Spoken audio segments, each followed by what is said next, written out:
beserta seluruh jajarannya. Di sini sudah hadir, pertama yang saya hormati Ibu Sekjen, Ibu Soeharti, lalu kemudian ada Dirjen Pendidikan PAUD Dikdasmen, Pak Iwan Sahrir, lalu kemudian ada Ibu Kiki Yuliati, Dirjen Vokasi, lalu kemudian ada Bapak Profesor Nizam, PLT Dirjen, hadir, Pendidikan Tinggi, Ibu Katarina Mulyana Girsang, Inspektur Jenderal, lalu kemudian ada Pak Hilmar Farid, Dirjen Kebudayaan, lalu kemudian ada Pak Anindito Aditomo, Kepala Badan Standar Kurikulum dan Asesmen, ada Profesor Endang Aminuddin Aziz, Kepala Badan Pengembangan dan Pembinaan Bahasa. Sakit, Pak. Oh, sakit ya, baik Bu. Sakit. Kemudian Ibu Prof.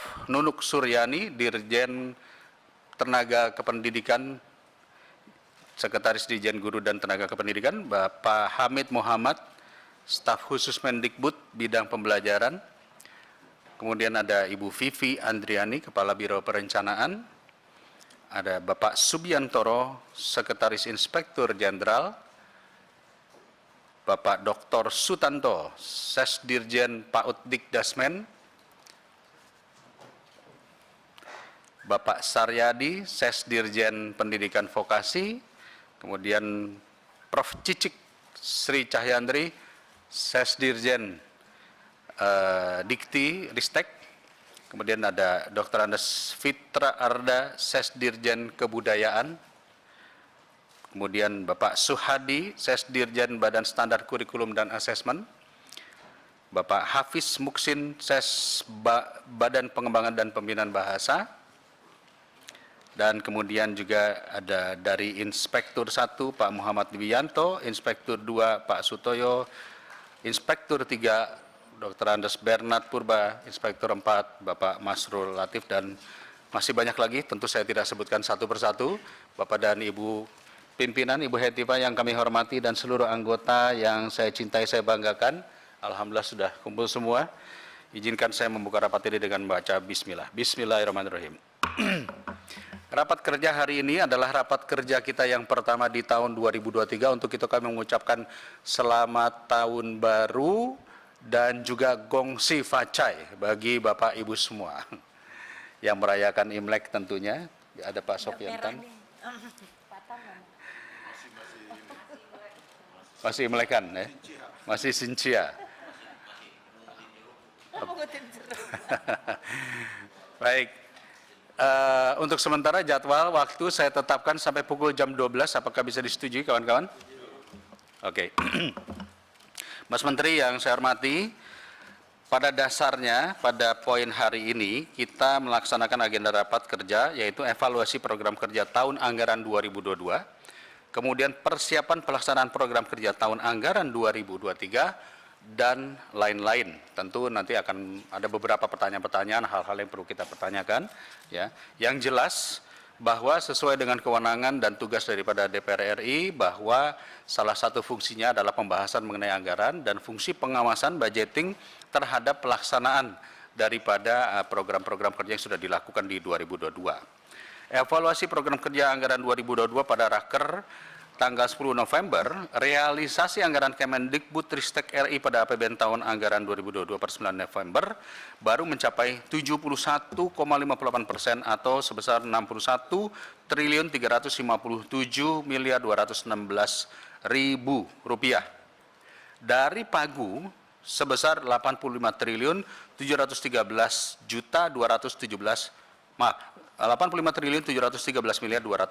juta. Sehingga dari realisasi tersebut, kita ingin mendapatkan penjelasan mengenai realisasi anggaran sampai akhir Desember 2022, termasuk kendala dan permasalahannya, terutama pada kegiatan prioritas yang masih rendah daya serapnya. Sebagai informasi, mumpung ini juga ditonton oleh begitu banyak masyarakat di seluruh Indonesia, bahwa 20% APBN yang mungkin hampir mencapai 600 triliun tidak dikelola oleh Kemendikbud semuanya. Yang dikelola oleh Kemendikbud hanyalah anggaran 85 triliun yang kami berikan. Oleh karena itu, di luar dari itu adalah berupa DAK dan DAU atau kementerian lainnya, termasuk berbagai kementerian yang ada. Nah, kami pertanyakan adalah yang 85 triliun ini, tentu dari skala prioritas yang ada adalah pembiayaan pendidikan, termasuk di dalamnya adalah tunjangan guru dan Kepsek non-PNS, TPG, TKG, dan insentif guru. Realisasinya baru mencapai 64,14%. Lalu kemudian digitalisasi pendidikan, penguatan karakter dan peningkatan prestasi berupa bantuan peralatan pendidikan baru sekitar 2,43%. Lalu kemudian platform digital pendidikan Merdeka Belajar sekitar 27,62%. Dan kemudian juga ada program pendidikan vokasi, Ibu Kiki ya, perguruan tinggi vokasi mendukung kebutuhan industri baru sekitar 49,59%. Lalu kemudian DUDI kerjasama dengan Satuan Pendidikan Vokasi adalah sekitar 53,08%, SMK Pusat Keunggulan baru sekitar 62,01%, dan selanjutnya untuk program pendidikan tinggi, sarana perguruan tinggi yang direvitalisasi PHLN adalah sekitar 23,81%, sarana perguruan tinggi yang direvitalisasi SBSN sekitar 23,2%, SDM Dikti yang ditingkatkan kompetensi dan kualifikasinya PHLN baru 45,43%, dan program guru dan tenaga kependidikan, guru yang mengikuti sertifikasi guru baru 59%, penataan GTK baru 65,75%, kemudian dari sektor kebudayaan, program pemajuan kebudayaan, cagar budaya yang dilestarikan baru 25,66%, karya perfilman dan musik Indonesia 62,33%, lalu kemudian dari sisi kurikulum perbukuan dan asesmen pendidikan, SDM perbukuan yang tersertifikasi baru 44,97%, pengembangan dan pembinaan bahasa generasi muda terbina program literasi baru 51,68%. Ini adalah kesimpulan raker kita pada 10 November 2022. Dan kita ingin memastikan apakah target realisasi anggaran Kemendikbudristek pada tahun anggaran 2022 sebesar 95,92% tercapai. Saya akan bagi menjadi 3 klaster. Jadi yang pertama adalah program yang 2022 ini, nanti kita masuk kembali. Di agenda kedua adalah persiapan pelaksanaan program kerja tahun anggaran 2023 yang sejumlah atau senilai 80 triliun 221 miliar 10.125.000 rupiah. Dan sementara kami mendapat informasi terjadi self blocking atau pemotongan kembali hampir sebesar 5 triliun kalau saya tidak salah. Tentu ini akan menjadi pertanyaan, apakah target-target pencapaian 2023 plus rencana-rencana yang memang sudah dipaparkan kepada Komisi 10, apakah bisa tercapai, terlaksana, atau memang terpotong. Dan agenda ketiga nanti adalah lain-lain, termasuk diantaranya kita ingin fokus pada isu implementasi program penggerak dan evaluasi rekrutmen guru P3K. Ini atas dasar permintaan dari Pak Nur Purnamasidi yang terus kita menerima masukan-masukan dari para guru-guru, terutama untuk P3K.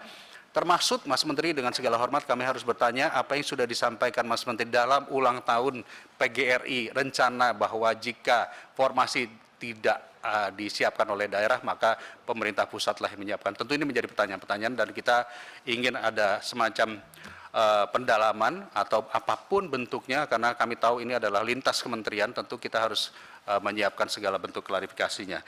Dan tentu masih banyak lagi hal-hal lainnya, guru penggerak, sekolah penggerak, kemudian juga kurikulum merdeka, dan hal-hal yang mungkin nanti kita akan tanyakan secara mendalam.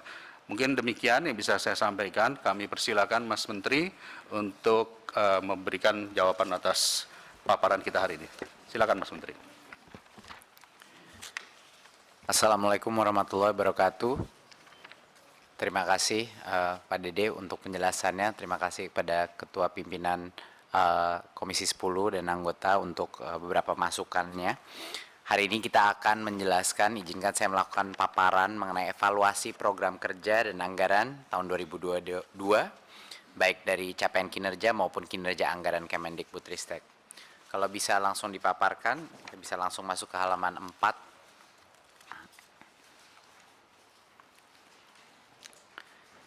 izinkan saya melakukan sedikit penjelasan mengenai evaluasi program kerja tahun 2022 dan juga persiapan pelaksanaan program 2023. Jadi ini sedikit summary mengenai apa yang akan dibahas hari ini. Poin yang pertama adalah kami terus mendukung prioritas nasional dan telah menghasilkan beberapa capaian pendidikan dan kebudayaan pada tataran nasional. Kita sudah melihat meningkatnya terus akses layanan pendidikan ya dengan metrik-metrik seperti rata-rata lama sekolah, harapan lama sekolah dan lain-lain. Dan juga sangat signifikan peningkatan partisipasi pendidikan pada kelompok pendapatan yang terendah. Khususnya untuk SMA sederajat dan untuk perguruan tinggi. Dan ini benar-benar menunjukkan dampak daripada program PIP dan KIPK kita memberikan manfaat yang sangat positif kepada anak-anak yang tidak mampu. Kemendikbudristek juga menjaga komitmennya untuk pelaksanaan anggaran yang bertanggung jawab dan berkualitas. Tadi yang disebut Pak Dede evaluasi bulan November nanti akan dikabarkan angka-angka itu sudah berubah secara drastis realisasi dan akan kami laporkan, nanti Bu Sesjen akan membantu. Ini ditunjukkan kepada nilai kinerja anggaran tahun 2022 pada kategori yang sangat baik. Nilai kami itu 95,44%. Dan nanti kita bisa melihat mendalami evaluasi dari Kementerian Keuangan yang memberikan kita kinerja yang cukup tinggi. Kinerja Kemendikbudristek juga ditunjukkan dari beberapa indeks kepuasan pemangku kepentingan. Ini penting sekali buat kami karena sebenarnya hal yang terpenting adalah apakah stakeholder kami puas. Dan ini harus ditanyakan langsung pada mereka dan nanti akan ada beberapa indikator untuk menunjukkan konsisten tahun ke tahun ini meningkat. Dan juga tentu berbagai indikator kinerja sasaran strategis atau IKSS tetap kami jaga untuk memastikan capaiannya. Secara terperinci juga beberapa capaian prioritas yaitu digitalisasi pendidikan, sekolah, guru penggerak, semua program prioritas kita tentunya akan kami jelaskan. Dan masuk ke tahun 2023, anggaran tahun 2023 itu sebesar 80,22 triliun atau sekitar 13% dari total anggaran pendidikan nasional sebesar 612,2 triliun seperti yang tadi Bapak Pimpinan menjelaskan. Kami akan menjaga dan mengakselerasi program prioritas kami untuk memastikan capaian Renstra Kemendikbudristek dan RPJMN 2022-2024 itu tercapai. Tetapi seperti yang disebut tadi, kami ada penerapan dari Kementerian Keuangan kebijakan automatic adjustment.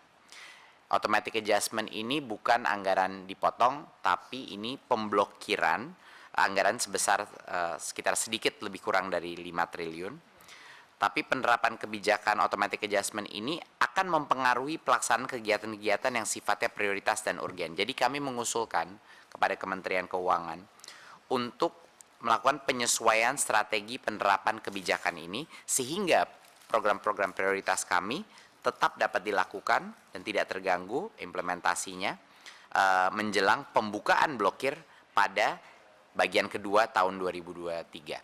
Ya, jadi itu kira-kira yang akan terjadi. Jadi akan ada beberapa hal yang mungkin tertunda, tapi kita akan memastikan bahwa program prioritas kita terjaga.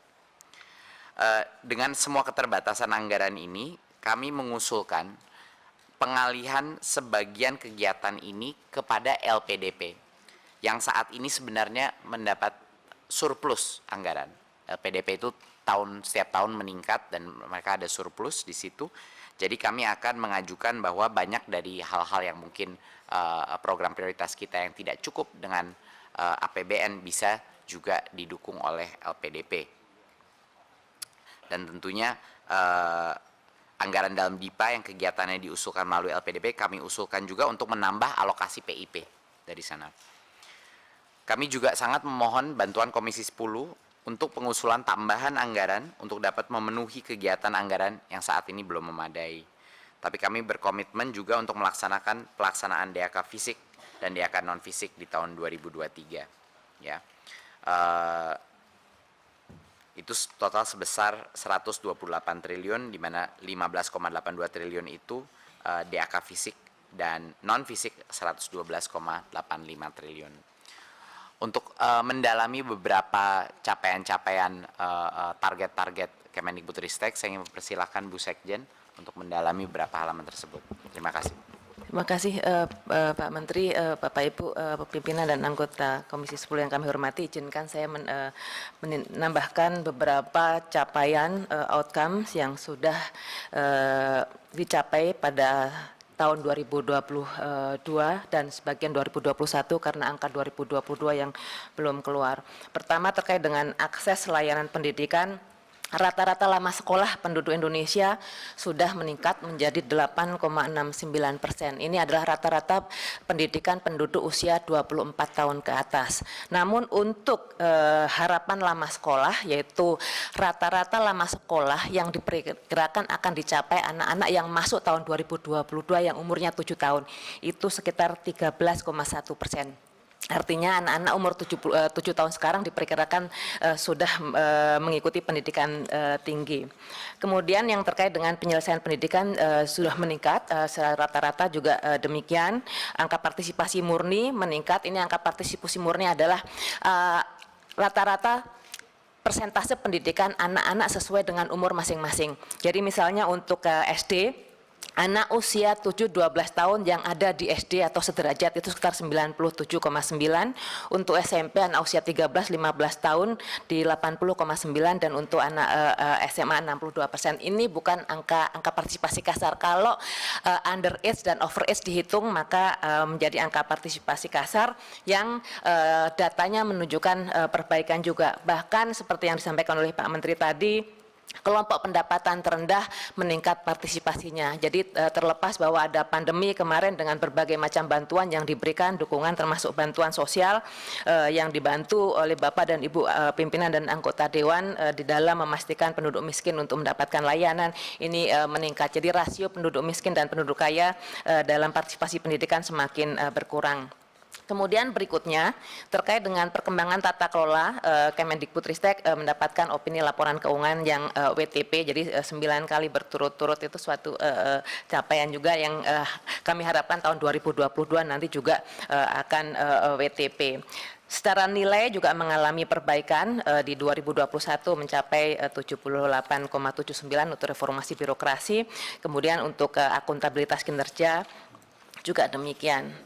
Terkait dengan nilai kinerja anggaran yang tadi disampaikan oleh Pak Menteri meningkat menjadi 95,44 pada tahun 2022 dengan status sangat baik, dan ini merupakan penghargaan untuk kementerian-kementerian yang mendapatkan nilai di atas 90. Berikutnya, dari hasil survei kepuasan pemangku kepentingan juga didapatkan nilai yang meningkat secara rata-rata dari 84,6 menjadi 85,9. Baik untuk bidang pendidikan, kebudayaan maupun layanan, unit layanan terpadu semuanya mengalami peningkatan yang cukup berarti. Untuk pendidikan, yang paling besar peningkatannya terjadi pada komponen untuk pembelajaran tatap muka, kemudian juga penyediaan buku teks pelajaran, program KIP, dan pelaksanaan kurikulum Merdeka. Untuk pembangunan kebudayaan, hal-hal yang sangat positif yang dirasakan oleh pemangku kepentingan adalah tingginya penetapan cagar budaya, kemudian fasilitasi bidang kebudayaan, utamanya dari Dana Indonesiana, kemudian juga BIMTEK tenaga kebudayaan, perizinan perfilman yang dirasakan lebih mudah, sertifikasi tenaga kebudayaan, dan juga gerakan seniman masuk sekolah. Untuk layanan unit terpadu, ada hal-hal yang dirasakan oleh masyarakat sangat berperan, adalah prosedur yang lebih simpel, waktu yang lebih cepat, dan juga hasil kerja yang lebih terasa. Kemudian terkait dengan beberapa target dan capaian indikator sasaran strategis yang ada di Kemendikbud, kami laporkan sebagian Bapak dan Ibu sekalian.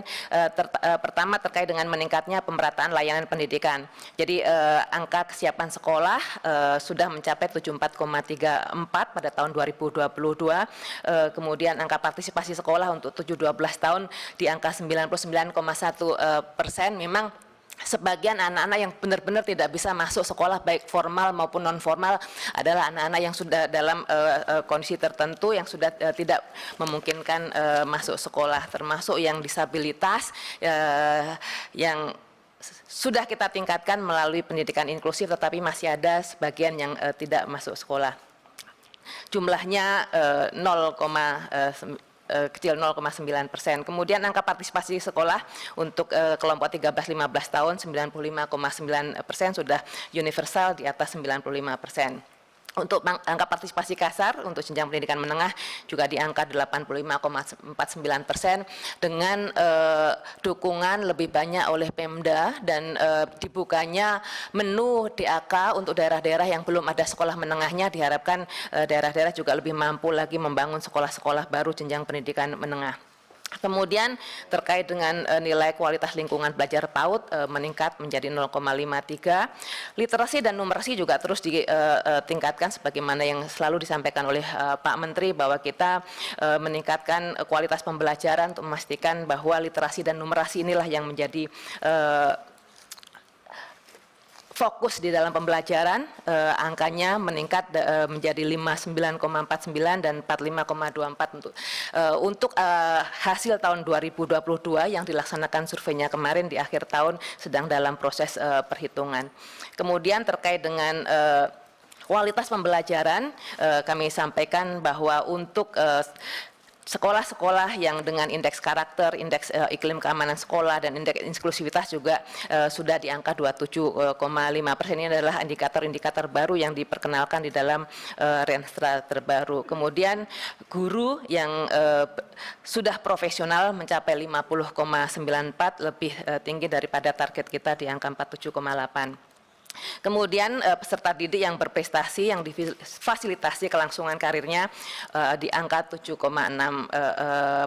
lebih tinggi daripada target kita yang di angka 5%. Kemudian terkait dengan vokasi, indikator yang baru untuk menunjukkan bahwa mereka cepat bekerja, job seeking periodnya meningkat. Kemudian juga dengan upah atau income yang lebih dari UMP, angkanya di angka 45,22%. Begitu juga dengan perguruan tinggi, angkanya sudah bergerak di angka 35,9%. Untuk indeks kemahiran berbahasa Indonesia, angkanya signifikan meningkat dari menjadi 81%.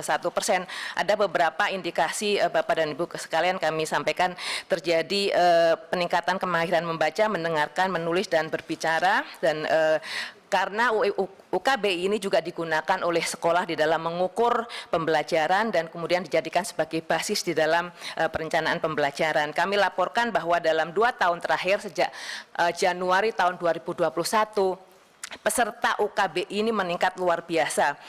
Posisi kemarin sudah di angka 365.000 dalam 2 tahun, sementara sebelumnya hanya sekitar 66.000 dalam 11 tahun sejak UKBI diperkenalkan. Dan dengan adanya persetujuan Kementerian Keuangan kemarin bahwa UKBI Rp0 biayanya untuk guru dan murid, jumlah peserta UKBI dari kelompok siswa dan guru meningkat signifikan. Dan ini sangat membahagiakan karena data-data yang dihasilkan dari UKBI bisa dimanfaatkan oleh sekolah di dalam mengukur kemahiran berbahasa baik guru maupun siswanya.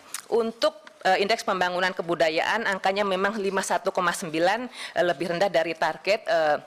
Bapak Ibu, kami laporkan bahwa penyebab utama penurunan indeks kebudayaan pembangunan ada 2 hal yang sangat nyata, yang sangat terkait satu dengan yang lainnya, yaitu ekonomi budaya yang diukur dari persentase penduduk yang sebagai pelaku budaya dan juga ekspresi budaya. Jadi selama pandemi aktivitas kebudayaan di masyarakat sangat turun, tempat-tempat pentas seni juga banyak yang tutup.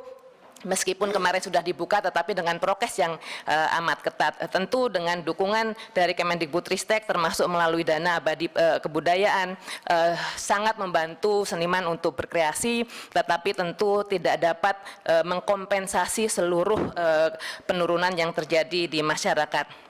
Untuk warisan budaya sendiri, indeksnya mengalami peningkatan karena pencatatan warisan budaya tetap dilakukan meskipun dalam situasi pandemi. Jadi harapannya dengan status pandemi yang bergerak ke arah endemi dapat kembali menggerakkan aktivitas kebudayaan, dan terlebih lagi dana abadi kebudayaan yang sudah ditingkatkan di 2023 menjadi 5 triliun totalnya dapat semakin banyak dampaknya kepada peningkatan aktivitas kebudayaan di masyarakat. Berikutnya saya kembalikan ke Pak Menteri. Terima kasih Ibu Sekjen. Selanjutnya saya akan memaparkan beberapa capaian kinerja program prioritas di Kemendikbudristek. Dimulai dengan digitalisasi pendidikan, jadi ini momen yang sangat historis, di mana sekarang 71.000 lebih sekolah formal telah menerima bantuan TIK di tahun 2020 ke 2022, ya, lebih dari 1,2 juta perangkat TIK, laptop, proyektor, dan lain-lain diberikan. Dan kami juga memberikan secara gratis 4 platform digital untuk sekolah-sekolah yang bisa diakses semua sekolah di Indonesia. Dan 4 aplikasi ini adalah satu platform Merdeka Mengajar. Ini aplikasi yang digunakan guru-guru kita untuk mengimplementasi kurikulum Merdeka, untuk belajar dan mengupgrade kemampuan dan kompetensi mereka, dan lain-lain. Dan sudah lebih dari 2 juta guru login pada platform Merdeka Mengajar. Dan 150.000 sekolah sekarang menggunakan platform aplikasi ini, platform Merdeka Mengajar, untuk pindah ke kurikulum Merdeka. Ya, jadi ini benar-benar penghematan triliunan dari kita, daripada kita harus mengimplementasi secara fisik. Dan juga aplikasi Arkas, yaitu aplikasi yang membantu kepala sekolah untuk merencanakan penganggaran mereka di tahun itu, dan sekarang ini digunakan 100% seluruh dinas menggunakan aplikasi ini. Dan tentunya aplikasi Sipla, aplikasi e-commerce atau untuk membelanjakan dana BOS di sekolah, ini sudah digunakan 230 plus ribu satuan pendidikan sudah menggunakan Sipla. Kami terus akan menyempurnakan berbagai macam fitur-fitur dalam proses Sipla. Kami pun mendengar dari banyak aspirasi dari masyarakat yang ada keluhan pun mengenai harga-harga yang mungkin ada yang masih lebih mahal daripada di situs-situs online lain, dan kami akan selalu sangat cermat untuk mengatasi setiap masalah. Dan salah satu contohnya adalah 11 juta produk itu tersedia di Sipla. Ini peningkatan yang sangat drastis untuk memastikan bahwa harganya itu selalu kompetitif. Jadi kami akan selalu mencari kalau ada di perbedaan harga, dan kami akan selalu menghubungi vendor tersebut dan memastikan harganya paling kompetitif. Berikut halaman berikut mengenai sekolah penggerak. Saat ini saya sangat gembira untuk mengabarkan 14.239 sekolah sudah berpartisipasi pada program sekolah penggerak. Ini adalah sekolah yang kami pandu langsung dari pusat untuk nantinya akan membantu menyebarkan kurikulum Merdeka, gerakan Merdeka Belajar, dan menjadi tempat-tempat di mana kepala-kepala sekolah bisa mengunjungi untuk benar-benar mengerti apa itu transformasi Merdeka Belajar.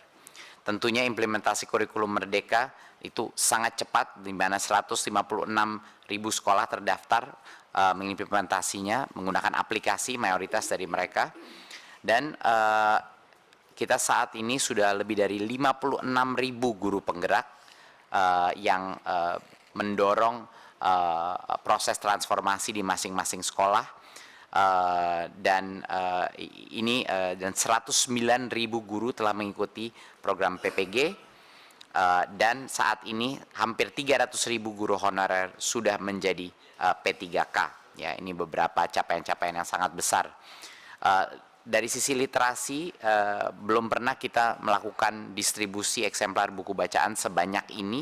15,3 juta buku bacaan sudah kita distribusikan ke satuan pendidikan, terutama yang paling membutuhkan di daerah-daerah 3T dan non 3T, dan juga daerah yang non 3T tapi yang tingkat literasinya masih rendah. Ini merupakan suatu perubahan paradigma terhadap memberikan buku-buku bacaan, bukan buku-buku kurikulum saja, sehingga anak itu senang membaca. Dan juga dari sisi akreditasi dan asesmen, tentunya hampir 160.000 satuan pendidikan formal diakreditasi. Prosesnya sudah jauh lebih efisien dari sebelumnya, dan 283.000 satuan pendidikan melaksanakan AN di tahun 2021, dan 282.000 satuan pendidikan melaksanakan AN di 2022. Ya, ini bukan suatu hal yang mudah untuk melakukan pelaksanaan AN perubahan AN secara cepat, tapi berkat bantuan teknologi dan berkat distribusi daripada TIK ini bisa berjalan lumayan lancar. Dan untuk pendidikan tinggi, kabar yang sangat gembira, dan mungkin Bapak Ibu semua punya kalau tidak anak, keponakan, dan lain-lain yang telah mengikuti program-program di luar kampus.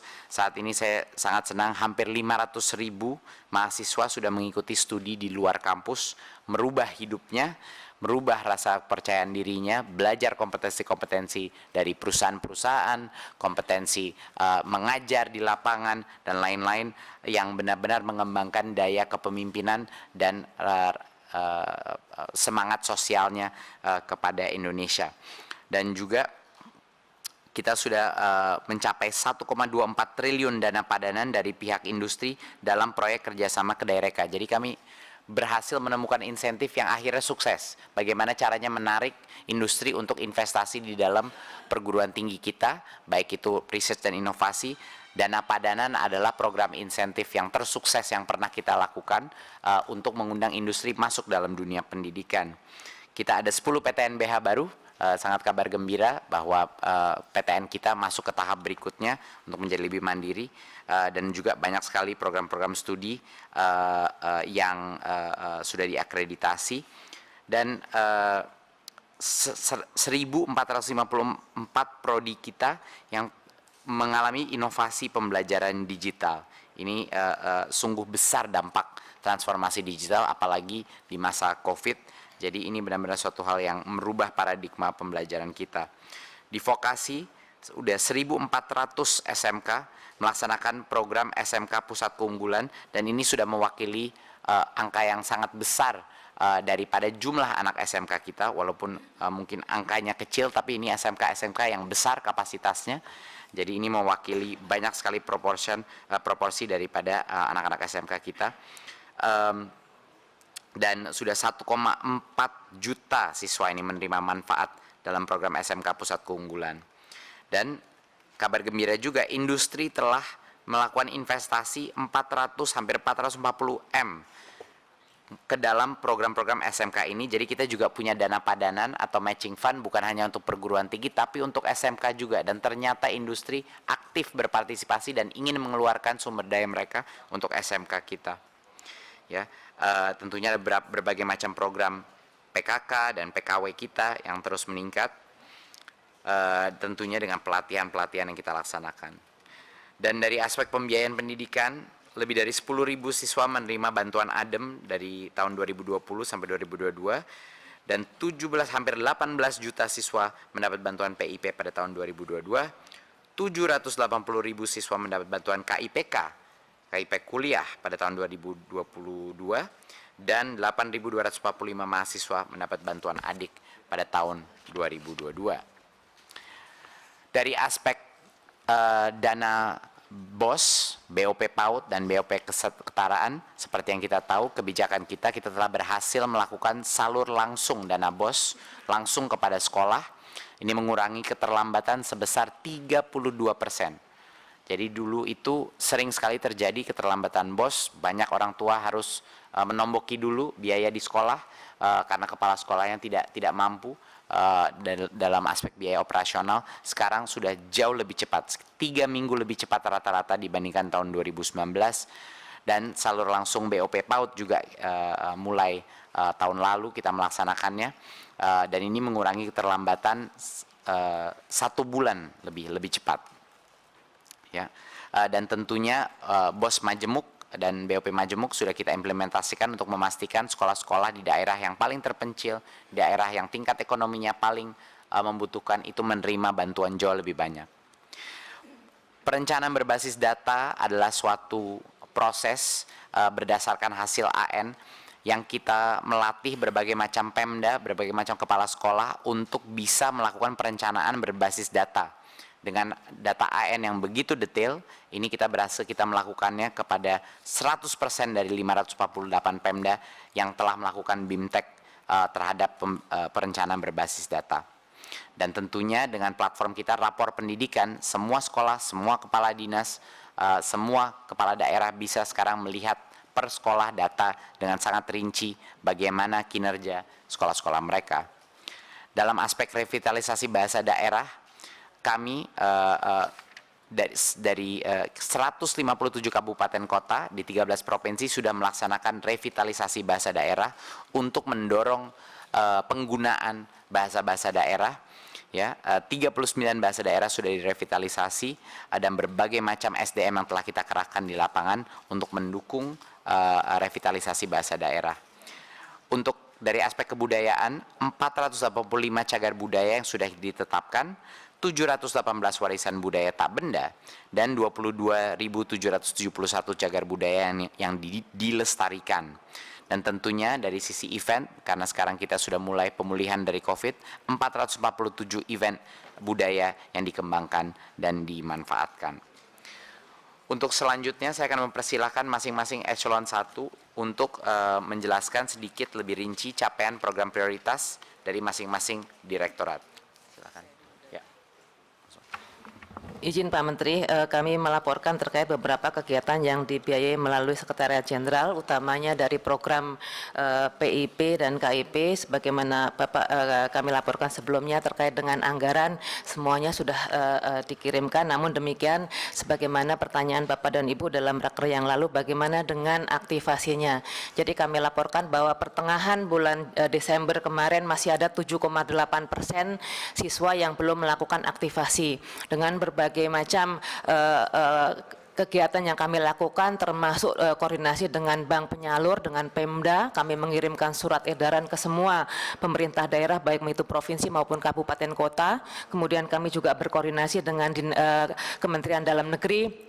Alhamdulillah per 20 Januari kemarin yang belum teraktivasi tinggal 4,7%, tentunya ini masih cukup besar, sehingga dalam waktu 10 hari sampai akhir Januari 2023 kami terus menggenjot agar semua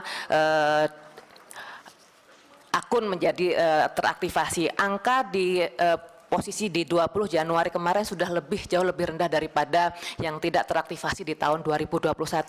Waktu itu angkanya di 1,2 juta siswa. Sekarang sudah di angka 800.000 dan tentunya diharapkan akan terus menurun sampai tanggal 31 Januari. Kami juga kemarin menghubungi Bapak dan Ibu sekalian jika ada permasalahan yang terkait dengan KIP, apakah ada yang anak-anak yang masih sebelum 31 Desember yang sudah ditutup, ternyata tidak ada lagi isu tersebut. Jadi kami mengucapkan terima kasih.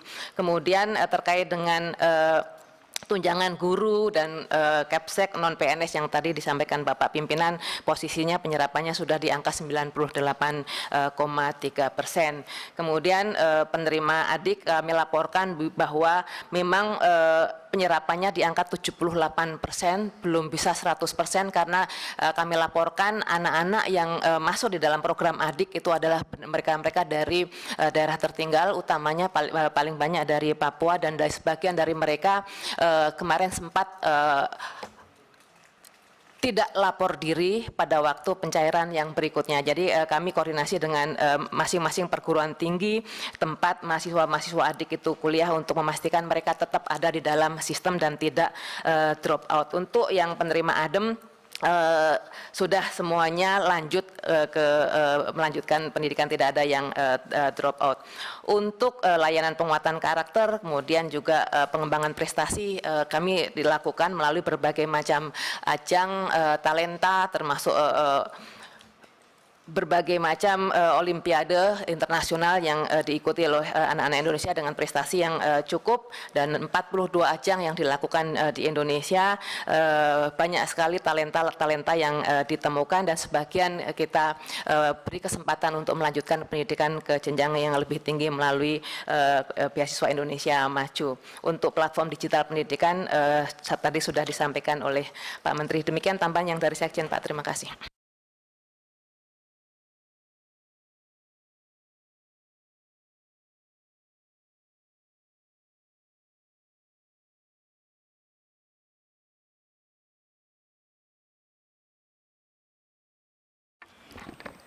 Mohon izin, untuk di pendidikan tinggi, ini sebetulnya secara umum tadi sudah disampaikan oleh Mas Menteri, Untuk program Kampus Merdeka, ini pesertanya sudah mendekati 500.000 mahasiswa, dan dampaknya sudah mulai terasa dengan masa tunggu yang pendek dari rata-rata sebelum ada program Kampus Merdeka.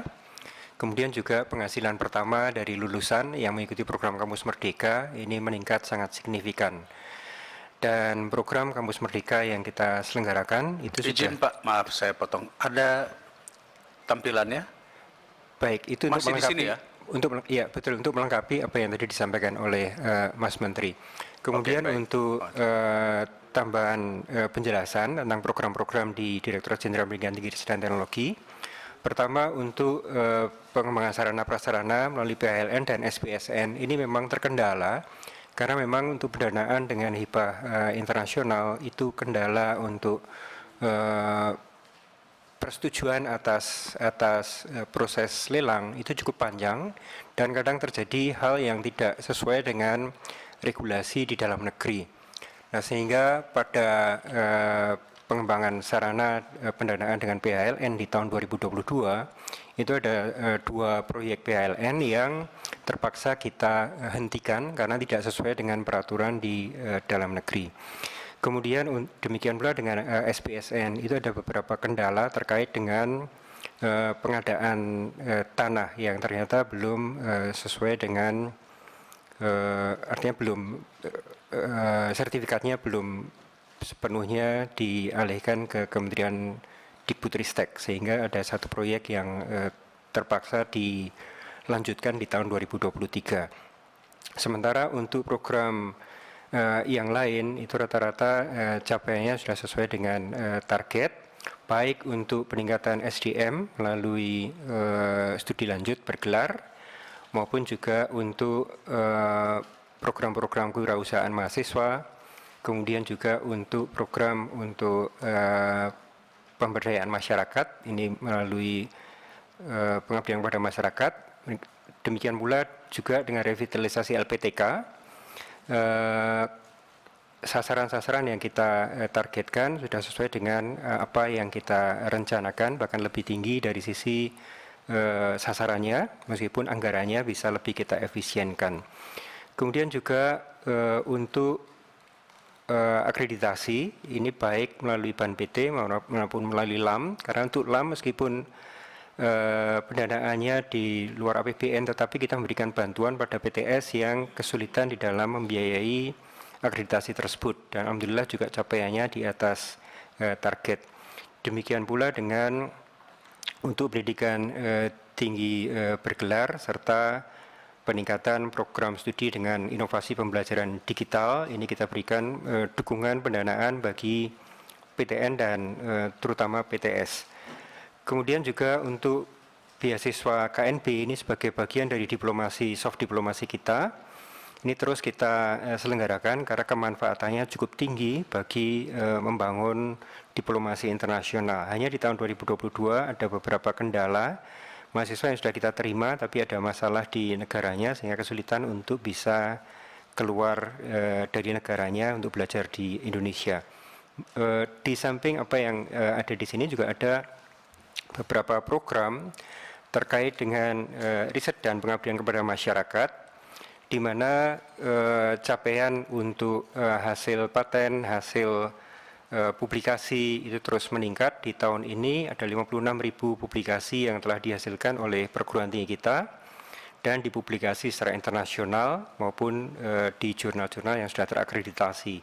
Demikian pula dengan HKI juga terus meningkat. Di tahun ini kita bisa menambahkan sekitar 1.200 hak kekayaan intelektual yang dihasilkan oleh perguruan tinggi kita. Mungkin demikian dari Direktorat Jenderal Pendidikan Tinggi, Riset dan Teknologi. Terima kasih, waktu kami kembalikan. Mohon izin pimpinan sidang dan Pak Menteri, Direktorat Jenderal Vokasi melaporkan pencapaian program prioritas. Seperti tadi yang sudah disampaikan oleh Pak Menteri bahwa SMK Pusat Keunggulan kita targetnya sudah tercapai dan bahkan melebihi. Kemudian juga SMK yang mengembangkan proyek kreatif dan kewirausahaan ini merupakan PN dan juga telah mencapai target yang diharapkan. mahasiswa perguruan tinggi vokasi yang mengikuti uji kompetensi profesi, dan ini merupakan salah satu karakteristik yang memang harus dipenuhi oleh lulusan perguruan tinggi vokasi, juga telah mencapai sasaran yang diharapkan, bahkan lebih banyak, karena ada beberapa dukungan juga dari berbagai pihak untuk membiayai uji kompetensi profesi ini. Kemudian tadi seperti yang disampaikan oleh pimpinan sidang, bahwa perguruan tinggi vokasi yang mendukung kebutuhan industri pada bulan November masih dilaporkan sekitar 44%, dan pada akhir tahun kemarin capaiannya sudah mencapai bahkan 255%, targetnya lebih besar. Mengapa demikian? Karena ada perubahan skema pendanaan. Bentuk bantuannya. Mengapa ada perubahan? Karena pada pertengahan tahun ada masukan dari industri maupun dari perguruan tinggi vokasinya untuk bisa menyesuaikan dengan kebutuhan industri. Ternyata kebutuhan mereka sangat beragam. Ada yang mulai dari penataan ulang kurikulum, ada yang juga sampai ke pengadaan peralatan. Dengan demikian satuan biaya bantuannya itu menjadi berbeda. Dengan demikian maka capaiannya atau realisasinya menjadi lebih besar. Kemudian guru kejuruan dan kepala sekolah yang juga merupakan persyaratan di vokasi untuk mengikuti upskilling dan reskilling telah mencapai sasarannya, dan ini juga menjadi lebih besar dari targetnya, mencapai 136%, dan ini terjadi karena sebagian pelatihan dan upskilling dan reskilling juga ternyata dapat dilakukan dengan daring atau hibrid. Jadi pelatihannya dapat dilakukan dengan hibrid. Kemudian program pendidikan PKK dan PKW yang menjadi target kita juga melebihi target kita. Kemudian sertifikasi siswa SMK, dan ini juga mencapai target yang kita harapkan. Kemudian kita juga mencapai kesepakatan dengan dunia usaha dunia kerja sebanyak 244 kesepakatan dari target 200 kesepakatan. Kemudian program PKW yang juga sekarang sudah sangat diminati oleh masyarakat kita untuk anak berusia sekolah tidak sekolah, itu juga mencapai target yang kita harapkan. Demikian laporan dari pendidikan vokasi. Terima kasih. Baik, terima kasih Bapak Ibu yang saya hormati, Bapak Pimpinan Sidang, juga Mas Menteri. Saya melanjutkan capaian program prioritas dari Ditjen GTK. Kami laporkan bahwa program yang pertama yaitu guru dan kepala sekolah yang mendapatkan peningkatan kompetensi. Saat ini target yang ditargetkan adalah 15.383 orang, dan realisasi melebihi target yang sudah ditetapkan yaitu 15.518 atau 100,88%. Kemudian untuk program yang kedua yaitu guru yang mengikuti sertifikasi guru, ini kami sampaikan bahwa target kami melebihi realisasi kami melebihi target, yaitu dari 116.656 orang. Realisasi yang sudah kami capai adalah 135.629 orang atau 116,26%. Kemudian untuk guru dan tenaga kependidikan yang difasilitasi dalam pengembangan karir, targetnya pun juga realisasi juga melebihi target, yaitu 6.161 atau 122% dari target 5.049%. Sedangkan untuk yang keempat yaitu penataan guru dan tenaga kependidikan, dalam hal ini adalah pelaksanaan seleksi ASN P3K, penggunaan anggaran untuk seleksi ASN P3K, kami sampai saat akhir tahun 2022 sudah mencapai seluruh target yaitu 100%, yaitu seluruh provinsi terkena sasaran untuk penataan guru dan tenaga kependidikan.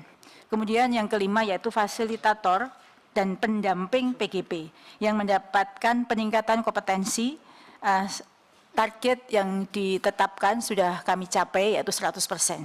Demikian informasi dari Direktorat Jenderal Guru dan Tenaga Kependidikan. Waktu kami kembalikan ke Bu Sekjen. Terima kasih.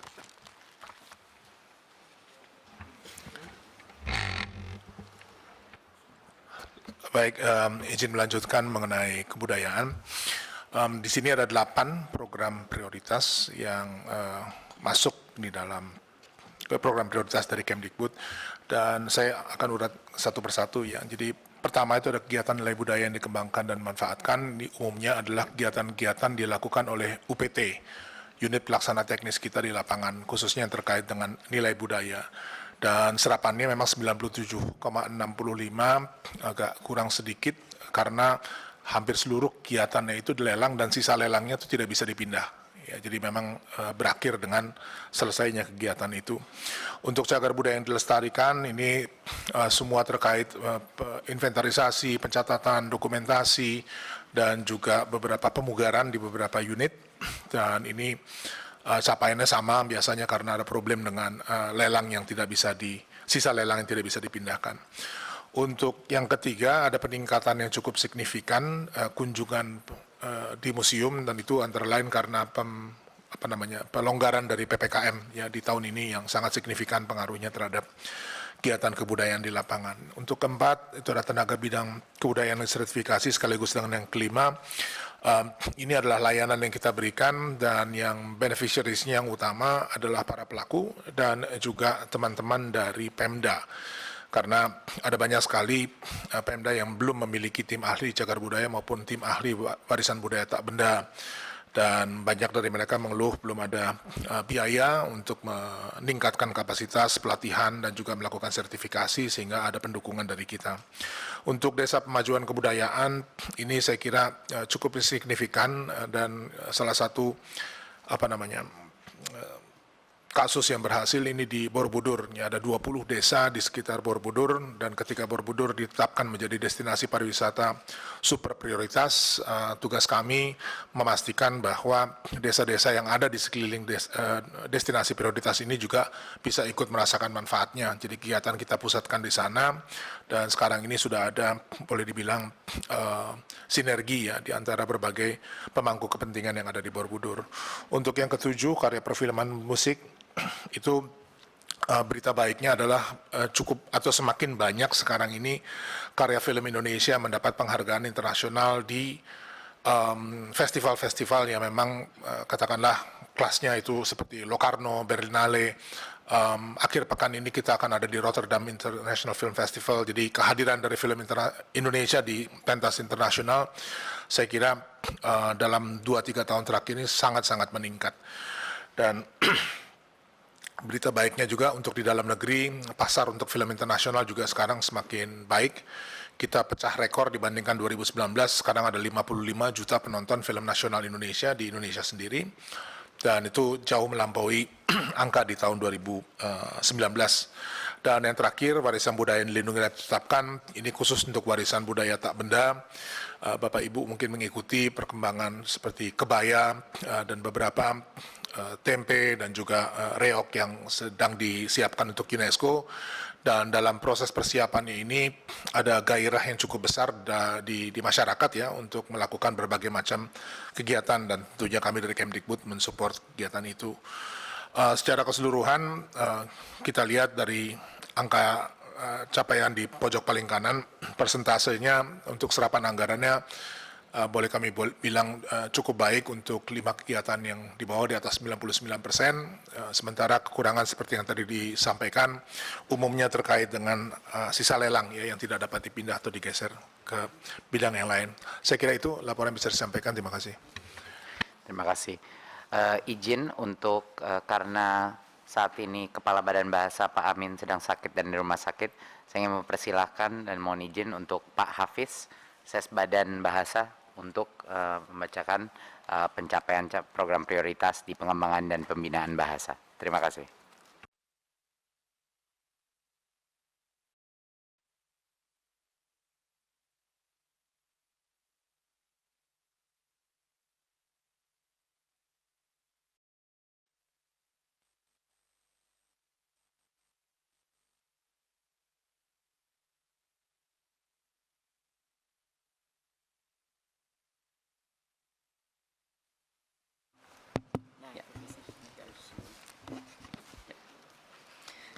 Terima kasih Mas Menteri, pimpinan sidang yang kami hormati Bapak sekalian.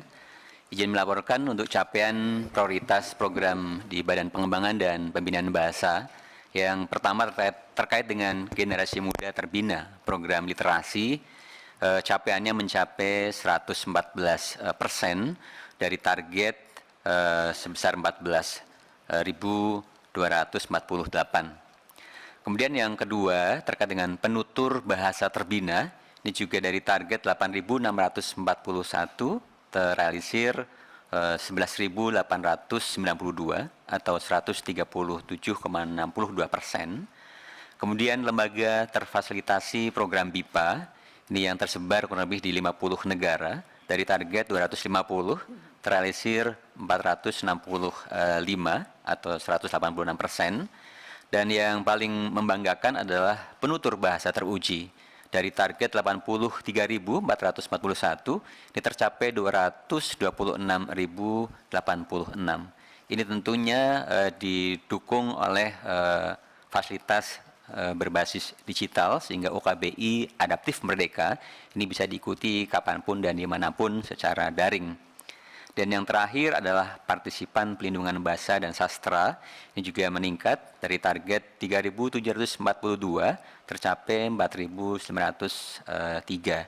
Dan ini juga merupakan salah satu dukungan dalam rangka pelaksanaan Merdeka Belajar episode ke-17 revitalisasi bahasa daerah. Terima kasih, Mas Menteri.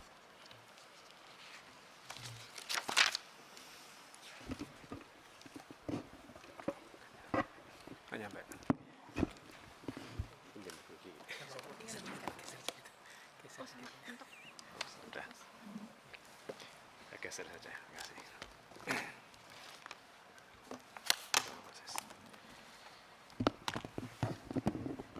Oke, terima kasih. Izin Mas Menteri, pimpinan sidang, pimpinan Komisi 10 dan Ibu Bapak anggota Komisi 10 yang saya hormati, melaporkan capaian program-program BSKAP tahun lalu yang pada dasarnya merupakan upaya untuk menyediakan berbagai resources yang digunakan para pendidik, kepala satuan pendidikan, dan dinas pendidikan untuk meningkatkan kualitas pembelajaran, baik proses pembelajaran maupun hasil belajar berupa kompetensi maupun karakter murid.